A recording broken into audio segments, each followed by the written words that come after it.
ಇನ್ನು ಕೈ ಶಾಸಕರು ಸಚಿವರ ವಿರುದ್ಧ ದೂರುಗಳ ಸರಮಾಲೆಯನ್ನೇ ಸೇರಿಸಿಟ್ಟಿದ್ದಾರೆ. ರಾಜ್ಯದ 1-to-1 ಚರ್ಚೆನಲ್ಲಿ ಶಾಸಕರ ಜೊತೆಗೆ ನಡೆದಂತ ಸುರ್ಜೇವಾಲಾ ಅವರ ಈ ಸಭೆಯಲ್ಲಿ ರಾಜ್ಯದ ಸಚಿವರುಗಳ ಬಗ್ಗೆ ಬಹಳ ಗಂಭೀರವಾದ ಆರೋಪಗಳನ್ನ ಶಾಸಕರು ಮಾಡಿದ್ದಾರೆ. ನಮ್ಮನ್ನ ಕೇರ್ ಮಾಡ್ತಿಲ್ಲ, ನಮ್ಮನ್ನ ಕನ್ಸಿಡರ್ ಮಾಡ್ತಿಲ್ಲ, ನಮ್ಮ ಮಾತುಗಳಿಗೆ ಬೆಲೆ ಕೊಡಲ್ಲ, ನಮಗೆ ಅನುದಾನ ಕೊಡಲ್ಲ, ಏನು ಕೆಲಸ ಮಾಡಲ್ಲ ಅಂತಲ್ಲ, ಸಾಲು ಸಾಲು ಆರೋಪಗಳನ್ನ ಮಾಡಿದ್ದಾರೆ. ದೂರುಗಳ ಸರಮಾಲೆಯನ್ನ ಕೊಟ್ಟಿದ್ದಾರೆ.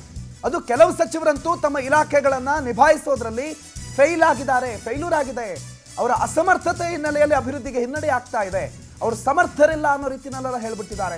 ಹಲವು ದಾಖಲೆಗಳನ್ನು ಕೂಡ ಕೊಟ್ಟಿದ್ದಾರೆ. ಮಿನಿಸ್ಟರ್ಸ್ಗಳ ಅಸಮರ್ಥತೆಯನ್ನು ಎತ್ತಿ ತೋರಿಸುವ ದಾಖಲೆಗಳವು. ಹಾಗಾಗಿ ಎಲ್ಲ ಸಮಸ್ಯೆಗಳನ್ನ ಸುರ್ಜೇವಾಲಾ ಅವರ ಗಮನಕ್ಕೆ ತಂದಿದ್ದಾರೆ. ಇದು ಆಡಳಿತಾತ್ಮಕ ಸಮಸ್ಯೆ ಅಲ್ಲ, ಇದು ಒಂದು ರೀತಿ ಕಾಂಗ್ರೆಸ್ಸಿಂದ ಇಬ್ಬರು ಆಯ್ಕೆ ಆಗಿದ್ದಾರೆ. ಅವರು ಜಿಲ್ಲಾ ಉಸ್ತುವಾರಿ ಸಚಿವರು ಇರ್ತಾರೆ, ಇವರು ಅದೇ ಜಿಲ್ಲೆಯ ಶಾಸಕರು ಇರ್ತಾರೆ, ಅದೇ ಜಿಲ್ಲೆಯ 4 ಜನ ಶಾಸಕರಿದ್ದಾರೆ. ಒಂದೊಂದು ಜಿಲ್ಲೆನಲ್ಲಿ 4 ಜನ ಶಾಸಕರು ಅಂತ ಅನ್ಕೊಂಡ್ರು ಒಬ್ಬ ಶಾಸಕನಿಗೆ ಕೊಡೋ ಮರ್ಯಾದೆನ ಇನ್ನೊಬ್ಬ ಶಾಸಕನಿಗೆ ಕೊಡದೇ ಇದ್ದಾಗ ಸಹಜವಾಗಿ ಇನ್ನೊಬ್ಬ ಶಾಸಕನಿಗೆ ಅದರಿಂದ ಬೇಸರ ಆಗುತ್ತೆ. ಆ ಬೇಸರವನ್ನು ವ್ಯಕ್ತಪಡಿಸಿದ್ದಾರೆ. ನಮ್ಮ ಡಿಸ್ಟಿಕ್ಗೆ ಬೇಕಾದಂಥ ಸಮಸ್ಯೆಗಳನ್ನು ಹೇಳಿದ್ರೆ ಅಥವಾ ಡಿಸ್ಟಿಕ್ನ ಅಭಿವೃದ್ಧಿ ವಿಚಾರದಲ್ಲಿ ಏನಾದರೂ ಹೇಳಿದ್ರೆ ನಮಗೆ ಮಾತೆ ಬೆಲೆನೇ ಕೊಡಲ್ಲ. ರಾಜ್ಯಕ್ಕೆ ನಮ್ಮ ಡಿಸ್ಟಿಕ್ಗೆ ಬರ್ತಾರೆ, ನಮಗೆ ವಿಚಾರನೇ ತಿಳಿಸಲ್ಲ, ನಮ್ಮ ಮಾಹಿತಿನೇ ಇಲ್ದಂಗೆ ಬರ್ತಾರೆ ಹೋಗ್ತಾರೆ, ನಮ್ಮನ್ನು ಕಂಪ್ಲೀಟ್ ಒಂದು ರೀತಿ ಸೈಡ್ಲೈನ್ ಮಾಡಿಬಿಟ್ಟಿದ್ದಾರೆ ಅನ್ನುವ ಗಂಭೀರವಾದ ಆರೋಪಗಳನ್ನು ಮಾಡಿದ್ದಾರೆ ಮತ್ತು ಅಸಮರ್ಥತೆಯನ್ನು ಎತ್ತಿ ತೋರಿಸುವ ದಾಖಲೆಗಳನ್ನು ಪ್ರೊಡ್ಯೂಸ್ ಮಾಡಿದ್ದಾರೆ.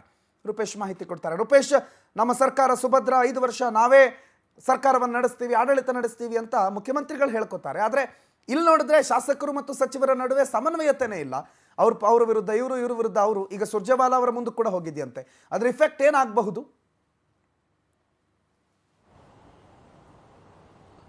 ಇಲ್ಲಿ ಯಾಕಂತ ಹೇಳಿದ್ರೆ ಈಗ ಸಚಿವರುಗಳ ಮೇಲೆ ಕಂಪ್ಲೇಂಟ್ ಅನ್ನ ಸಾಲ ಶಾಸಕರುಗಳು ಹೇಳ್ತಾ ಇದ್ದಾರೆ. ಕಾರಣ ಎಷ್ಟೇ ಸುರ್ಜೇವಾಲಾ ಅವರು ಸಭೆ ಮಾಡ್ತಿದ್ದಾರೆ, ಶಾಸಕರ ಅಸಮಾಧಾನ ಇದೆ ಅಂತ ಹೇಳಿ. ಒಂದ್ ಕಡೆ ಅಧಿಕಾರಿಗಳು ಅನುದಾನ ಸಿಗ್ತಾ ಇಲ್ಲ ಅಂತ ಹೇಳಿದ್ರೆ ಸಚಿವರುಗಳ ಕಾರ್ಯವೈಖರಿ ಬಗ್ಗೆ ಶಾಸಕರಿಗೆ ತುಂಬಾ ಅಸಮಾಧಾನಗಳಿದೆ.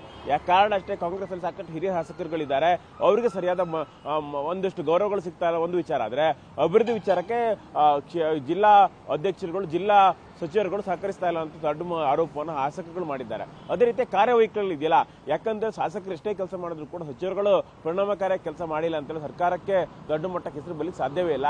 ಸಿಎಂ ಒಬ್ಬರು ಕ್ರಿಯಾಶೀಲವಾಗಿ ಕೆಲಸ ಮಾಡೋದು ಸಾಕಾಗುದಿಲ್ಲ, ಸಚಿವರುಗಳು ಕೂಡ ಸಂಬಂಧಪಟ್ಟ ಸಪೋರ್ಟ್ ಮಾಡಬೇಕಾಗುತ್ತೆ. ಯಾಕಂತ ಸಚಿವರುಗಳು ದೊಡ್ಡ ಮಟ್ಟ ಕೆಲಸ ಮಾಡಿದಾಗ ಇಲಾಖೆ ಸಂಬಂಧಪಟ್ಟಂತ ಪ್ರೋಗ್ರೆಸ್ಗಳು, ಯಾಕಂತ ಹೇಳಿದ್ರೆ ಬೇರೆ ಬೇರೆ ಪಾಲಿಸಿ ಮ್ಯಾಟರ್ಗಳಿರ್ಬೋದು, ಒಂದಿಷ್ಟು ನಿಲುವುಗಳನ್ನು ತೆಗೆದುಕೊಳ್ಬೋದಿರ್ಬೋದು, ಬೇರೆ ಒಂದಿಷ್ಟು ವಿಚಾರಗಳು ಸಂಬಂಧಪಟ್ಟ ಕಾರ್ಯಕ್ರಮ ಮಾಡೋದಿರ್ಬೋದು, ಎಲ್ಲಾ ವಿಚಾರವಾಗಿ ಸೆನ್ಸಿಬಲ್ ಆಗಿ ಕೆಲಸ ಮಾಡಿದಾಗ ಮಾತ್ರ ಸರ್ಕಾರ ದೊಡ್ಡ ಹೆಸರು ಬರುತ್ತೆ.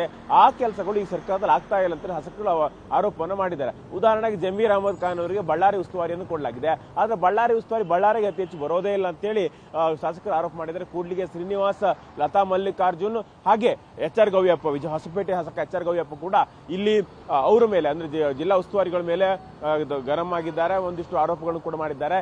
ಕೆಲವೊಂದಿಷ್ಟು ಜಿಲ್ಲಾ ಉಸ್ತುವಾರಿ ಸಚಿವರ ವಿರುದ್ಧವಾಗಿ ದಾಖಲೆ ಸಮೇತ ಆರೋಪವನ್ನು ಮಾಡಿ ಈ ರೀತಿಯಾಗಿ ದಾಖಲೆಗಳಿದೆ, ಈ ರೀತಿಯಾಗಿ ಹೇಳಿದ್ವಿ, ಈ ರೀತಿಯಾಗಿ ಮಾಡಬೇಕಿತ್ತು, ಇದು ಮಾಡಿಲ್ಲ ಅಂತೇಳಿ ಸುರ್ಜೇವಾಲಾ ಅವರು ಹೇಳಿದ್ದಾರೆ. ಸುರ್ಜೇವಾಲಾ ಅವರು ಕೆಲವೊಂದಿಷ್ಟು ಚಿಕ್ಕ ಆರೋಪಗಳಿದ್ರೆ ಬಿಡಿ, ಅದು ಸಂಬಂಧಪಟ್ಟ ಒಂದಿಷ್ಟು ರೈವಲ್ರಿಗಳಿರುತ್ತೆ, ಅದು ಆಗುತ್ತೆ ಅಂತೇಳಿ. ಆದ್ರೆ ಮೇಜರ್ ಆಗಿರೋ ತಪ್ಪಿದ್ದಾಗಂತ ಕಡೆಯಲ್ಲಿ ನೇರವಾಗಿ ಶಾಸಕರ ಎದುರುಗಳು ಯಾಕೆ ಹೀಗೆ ಮಾಡಿದ್ರಿ, ಈಗ ಆಗ್ಬೇಕಿತ್ತು, ಯಾಕೆ ಹೀಗಾಗಿಲ್ಲ, ಈ ತರ ಸಮಸ್ಯೆಗಳಿತ್ತು, ಯಾಕೆ ಸಾಲ್ವ್ ಮಾಡಿಲ್ಲ, ಪಾಲಿಸಿ ಮ್ಯಾಟರ್ ದುಡ್ಡು ಯಾವ್ದು ಕೊಡ್ಬೇಕಂತಿಲ್ಲ, ಟೂರಿಸಂ ನೀತಿಗಳನ್ನು ಸರಿ ಮಾಡೋದು, ಕೈಗಾರಿಕಾ ನೀತಿಗಳನ್ನು ಸರಿ ಮಾಡೋದು, ಈ ರೀತಿಯಾಗಿದ್ದ ವಿಚಾರಗಳ ಸಂಬಂಧ ಅಗ್ರೆಸಿವ್ ಆಗಿ ಹೋಗಿ ಅಂತೇಳಿ ಸುರ್ಜೇವಾಲಾ ಹೇಳಿದ್ದಾರೆ. ಹಣಕಾಸು ಒಂದಿಷ್ಟು ಸರ್ಕಾರದಲ್ಲಿ ಸಿಗುತ್ತೆ, ಒಂದಿಷ್ಟು ಸರ್ಕಾರದಲ್ಲಿ ಸಿಗೋದಿಲ್ಲ, ಒಂದಿಷ್ಟು ಆದ್ಯತೆಗಳಿರುತ್ತೆ, ಒಂದಿಷ್ಟು ಆದ್ಯತೆಗಳು ಇರೋದಿಲ್ಲ, ಹೀಗಾಗಿ ಸಮಸ್ಯೆಗಳಾಗುತ್ತೆ.